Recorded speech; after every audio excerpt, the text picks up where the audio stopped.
డబ్బు, అనారోగ్యం, ఉద్యోగం, వ్యాపారం అప్పులతో బాధపడుతున్నారా? మీకోసమే మేనిఫెస్టింగ్ మిరాకిల్స్ 11 డేస్ ప్రోగ్రామ్. నమస్కారం అండి, డాక్టర్ శ్రీ ఆచార్య అనంతకృష్ణ స్వామి గారు. నమస్కారం. అసలు క్లాసెస్ ఎప్పుడెప్పుడు ఉండబోతున్నాయి? చాలా మంది అడిగేది క్లాసుల వివరాలు చెప్పండి అని. ఒకసారి దాని గురించి. మనకి 2024 14th జూలై మనకి హైదరాబాద్లో ఉందమ్మా.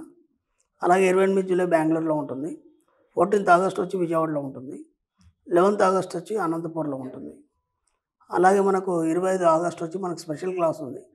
స్పెషల్ క్లాస్ మ్యాక్సిమం అటెండ్ చేసే వాళ్ళు ఒక రెగ్యులర్ క్లాస్ అటెండ్ చేసే ప్రయత్నం చేయండి. చేస్తే మీకు స్పెషల్ క్లాస్ చాలా బాగా అర్థమవుతుంది. అలాగే 1st సెప్టెంబర్ వచ్చి విశాఖపట్నంలో ఉంటుంది. అలాగే 8th సెప్టెంబర్ వచ్చి తిరుపతిలో ఉంటుంది. అలాగే మన 15th సెప్టెంబర్ వచ్చి మళ్ళీ రాజమండ్రిలో ఉంటుంది. ఏదైనా క్లాసెస్ వీలైన తొందరగా ఎన్రోల్ చేసుకోండి. ఎపిసోడ్లో ఏం చెప్పబోతున్నారు? ఇక్కడ మనకి రచయిత ఎక్కడటోళ్ళు ఏం చెప్తాడంటే అంతర్భాషణని పరిశీలించండి అని చెప్తాడు ఆయన. అంటే ఇక్కడ మనం ఏం చేస్తామంటే ఎప్పుడు మాట్లాడుతూనే ఉంటాం కదా. మనం మాట్లాడుతున్నప్పుడు ఏమవుతుందంటే మన లోపల వాయిస్ మనం వినలేం మనం. కాబట్టి ముందుగా మనం ఏం చేయాలంటే మనం మాట్లాడాలి తగ్గించి లోపల భాషను వినాలి.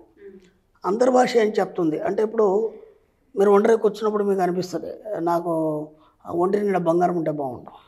సామాన్యంగా ఆడవాళ్ళకి కనిపించేది ఫస్ట్ చీరల బంగారం మీదకి వెళ్తుంది. ఆ తర్వాత పలానా సారీ బాగుంది, అది నేను తీసుకుంటే బాగుండు, లేదంటే ఈ సెలక్షన్ బాగుంది, నగలు, చీరలు, ఇంకా ఒక ఇల్లు, ఇట్లాంటివి మనకు సెలక్షన్ బాగా 24 గంటలు మనకి ఏదో చెప్తూ ఉంటుంది. మీ అంతర్భాషను వినండి. మీ అంతర్భాషను మీకు ఏదో చెప్తుంది, మీ ఇన్నర్ మైండ్ మీకు ఏదో చెప్తుంది అంటే దానికి మీరు అర్హులైనప్పుడే అది చెప్తుంది. అర్థమైందా? కానీ మీరేం చేస్తారంటే ఏమంటే దాన్ని కొట్టిపడేస్తారు. అమ్మో అంత కాస్ట్లీ నేను ఎక్కడ కొంటాను, అంత ఖరీదైంది నాకెలా వీలవుద్ది, బాగా డబ్బున్న వాళ్ళు అయితే నాకు కొంటారు, నేను ఎందుకు కొంటాను, నాతో కాదు. ఎందుకంటే ముందు బడ్జెట్ చూసుకుంటాం మనం. నేను ఇంతకుముందు కూడా చెప్పాను, ప్రతిదానికి మనం ఆయన మీద ఆధారపడడం కాకుండా మనకంటూ సొంతంగా సంపాదించుకోవాలి. ఇప్పుడు ఇవన్నీ కోరికలు ఉన్నాయి కదా మీకు, ఇవన్నీ కోరికలు పదే పదే మీకు చెప్తున్నాయి కదా, ఎప్పుడు మీ ఇన్నర్ మైండ్ మీతో చెప్తూనే ఉంది. ఇప్పుడు ఏం చేస్తారంటే జస్ట్ దాన్ని ఆ వాయిస్ని లిజన్ చేయండి. అంటే ఒక అబ్జర్వేషన్ మీరు వింటూ ఉండండి. ఇంకేమేం చెప్తుంది అంటే మీకు ఇంకేమేం చెప్తుందంటే ఒక్కోసారి మీకు కూడా ఇంట్లో విసుగొచ్చి అనిపిస్తుంది, నేను ఎవరి మీద ఆధారపడడం ఎందుకు, నేనే సొంతగా ఒక స్థాయికి వస్తే బాగుండని ఆలోచన కూడా వస్తుంది. ఓకేనా? అలాగే నేనే సంపాదిస్తే బాగుండవు, నేను సంపాదించిన దాంతో నేను ఈ వస్తువు కొనుక్కుంటే బాగుండవు, లేదంటే నేనే సంపాదించేసి ఇల్లంతా నడిపిస్తే బాగుండవు. ఇలాంటి ఆలోచనలు మీకు వస్తుంటాయి కదా. వాటిని ఎందుకు ఆపిపెట్టారు, వాటిని ఎందుకు మీరు ఇంప్లిమెంట్ చేయలేదు? ఇప్పుడు ఏం చేస్తారంటే ఏవైతే ఆలోచనలు వస్తున్నాయో వాటన్నిటిని మీరు సింపుల్గా ఒక పెన్ను పేపర్ తీసుకొని రాసి పెట్టండి. మీకు ఏమేమి ఆలోచనలు వస్తాయి. ఇవన్నీ ఎప్పుడు వస్తాయి? అంతర్భాషను మీరు పరిశీలించినప్పుడే వస్తాయి, లేకపోతే రావు. మీరు పొద్దాక మాట్లాడుతున్నప్పుడు కానీ, లేదంటే మార్కెట్లో ఉన్నప్పుడు కానీ, లేకపోతే జనాలతో ఉన్నప్పుడు ఇవన్నీ రావు మనకి. ఒంటరిగా ఉన్నప్పుడు ఇవన్నీ ఆలోచనలు వస్తాయి మనకి. కాబట్టి ఎప్పుడైతే మీరు ఒంటరిగా ఉండడానికి మ్యాక్సిమం ప్రయత్నం చేయండి. మన సబ్జెక్టులు ఏం చేస్తామంటే వీలైనంత ఒంటరిగా ఉండండి. ఎందుకంటే వీలైనంత ఒంటరిగా ఉన్నప్పుడు నీ ఇన్నర్ మైండ్ నీతో మాట్లాడుతుంది. నువ్వు ఎప్పుడు మాట్లాడుతుంటే అది సైలెంట్ అయిపోతుంది, అది చూస్తుంటుంది, అబ్జర్వ్ చేస్తుంటుంది. నువ్వు ఎప్పుడైతే మాటలు ఆపేస్తావో అప్పుడు నీతో మాట్లాడడం మొదలు పెడుతుంది. ఒక్కసారి ఆ అంతర్భాషను వినడానికి ప్రయత్నం చేయండి. ఎందుకంటే మనకు రచయిత ఎక్కడటోళ్ళు ఏం చెప్తున్నాడంటే మీ యొక్క జీవితానికి ఒక చుక్కనిలాగా పనిచేస్తుంది మీ అంతర్భాషణ. ఓకే, అర్థమైందా? మనం ఇప్పటిదాకా దాన్ని గమనించలేదు కాబట్టి మనం ఏనాడు దాని వైపు చూడలేదు, ఏనాడు దాని వాయిస్ వినలేదు. ఇక్కడ ఏం చేస్తున్నామంటే దాన్ని ప్రతిసారి వ్యతిరేకిస్తున్నాం. ఇప్పుడు మనం ఇంతకుముందే అనుకున్నాము, ఇప్పుడు పలానా నగ కొనాలనుకున్నప్పుడు అమ్మో అంత డబ్బు నా దగ్గర ఎక్కడుంది, ఎమ్మటే దాన్ని ఆపేస్తున్నాం. అది మాట్లాడదు మళ్ళీ. అర్థమైందా? లేకపోతే ఒక నగ కొనాలనుకున్నా, లేకపోతే ఇంకేదన్నా మీరు చేయాలనుకున్నారు, నాతోనే ఎక్కడైతుంది, నాతోనే ఎక్కడ చదువుతాను అవుతుంది, నేను ఎక్కువ చదువుకోలేదు, లేదంటే నాకు ఎక్కువ సమాజం తెలియదు, నేను ఎక్కడ చేస్తాను. చాలామంది దగ్గర నేను విన్నది ఇదే.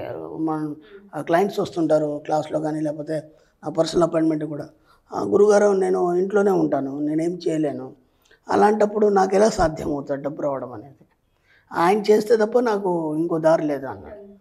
అలాంటి ఆడవాళ్ళు వాళ్ళు లక్షల కోట్లు సంపాదిస్తున్నారు. ఎందుకంటే వాళ్ళు సమాజం తెలుసుకున్నారు ఏంటనేది, వాళ్ళు బయటకు వచ్చారు, మనం చెప్పిన సబ్జెక్ట్ని ఒకటి ఫాలో అయ్యారు, వాళ్ళ అంతర్భాషను విన్నారు, వాళ్ళ అంతర్భాషణ ఏమేమి చెప్తుంది దాన్ని అబ్జర్వ్ చేశారు, దాన్ని పాటించారు, ముందుకెళ్ళారు, సాధించారు. కాబట్టి ఎంత వీలైతే అంతా మీరు ఏం చేస్తారంటే మౌనం వహించండి. మీ అంతర్భాషణ ఏం చెప్తుందో దానికి మీరు ఎక్కడ కూడా దాన్ని వ్యతిరేకించకుండా దాంతో ఎప్పుడైనా ఏకీభవించే ప్రయత్నంలో ఉండండి. ఎంత మీరు ఏకీభవిస్తే మీకు అంత ఫలితాలు లభించడం అనేది మొదలవుతుంది. ఒక్కొక్కటిగా మీరు ఒక పేపర్ మీద రాసి దీన్ని ఎలా సాధించాలి మళ్ళీ అదే చెప్తుంది, ఆన్సర్ కూడా మీకు అదే చెప్తుంది. ఇప్పుడు మీకు ఒక విషయం వచ్చింది, ఆ విషయాన్ని మీరు రాసి పెట్టారు, ఇది ఎలా సాధ్యమవుతుంది అది కూడా మీకు తెలియదు.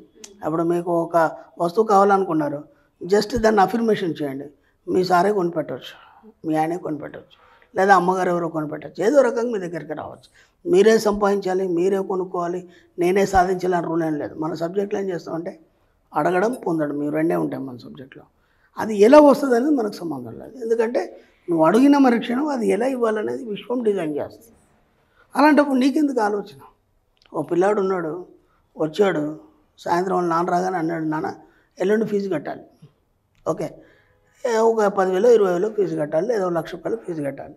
ఇప్పుడు ఆయన దగ్గర లేవు, తండ్రి దగ్గర. ఆయన టెన్షన్ పడుతుంటాడు. పిల్లవాడికి ఏం టెన్షన్ ఉంది? పిల్లవాడికి టెన్షన్ లేదు, ఎందుకంటే వాడు చెప్పేసాడు, వెళ్ళిపోయాడు, అంత మట్టికి వాడి పని. టెన్షన్ పడేది వాళ్ళ నాన్న పడతాడు. అలాగే విశ్వము మనకు తండ్రి లాంటిది. విశ్వం మనకు ఏదైనా సమకూరుస్తుంది, అన్నీ సమకూర్చడానికే ఉంది, నీకు అన్ని ఇవ్వడానికే ఉంది. నీకేం కావాలో మాత్రమే చెప్పాలి, ఎలా వస్తుంది అనేది మాత్రం సంబంధం లేదు. అప్పుడు ఆ పిల్లాడు అడిగాడు, వెళ్ళిపోయాడు.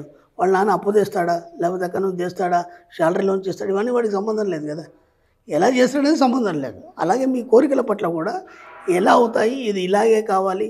ఇప్పుడు మనం కొన్ని కండిషన్లు పెడతాం. ఆయన ఏమంటాడంటే పలానా నాకు బోనస్ వచ్చిన తర్వాత నీకు ఓ నగ చేయిస్తాను.